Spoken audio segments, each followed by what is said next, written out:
Quanti anni hai, Dario? Quanti anni hai? 5. 5. 5 anni, bambino portato bambini in Ucraina. Dai, scendiamo. Complimenti, bravissimo. Applauso merita il nostro Dario che ha portato un pacco.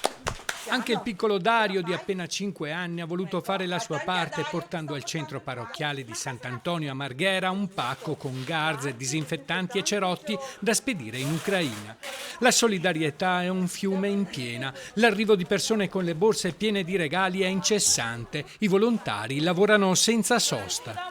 Abbiamo portato tutto quello che può essere utile per bambini come pannolini omogenizzati, cibo da mangiare in fretta da cucinare o anzi da non cucinare nemmeno e che possa essere trasportato via strada. Ormai penso l'unico modo in cui si può arrivare là. Noci, ci hanno chiesto pasti anche unici tipo barrette proteiche, pannolini per bambini e anche qualche garza sterile, insomma.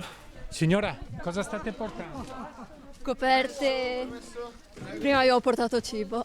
Purtroppo in questa situazione siamo tutti impotenti e non possiamo farci nulla, però nel nostro piccolo comunque possiamo farci qualcosa. Basta piangere, basta lamentarsi senza far nulla, bisogna agire. Ognuno può fare qualcosa, ognuno può aiutare con il suo piccolo, però può fare un contributo che poi insieme diventa una cosa grande. Un conto corrente dove donare contanti, una lista con l'indispensabile, dai medicinali al sapone, dalle batterie ai generatori di corrente, tutto è utile per la popolazione che vive in emergenza sotto le bombe. Nonostante noi siamo un paese dove le informazioni ci sono, esistono, anche grazie a te che stai facendo questa intervista, ti posso dire la verità, le cose stanno anche peggio di come sembra. Ci sono parenti di mia moglie che sono in zone pericolose, vivono da una settimana ormai chiusi in bunker senza la possibilità di avere collegamento internet.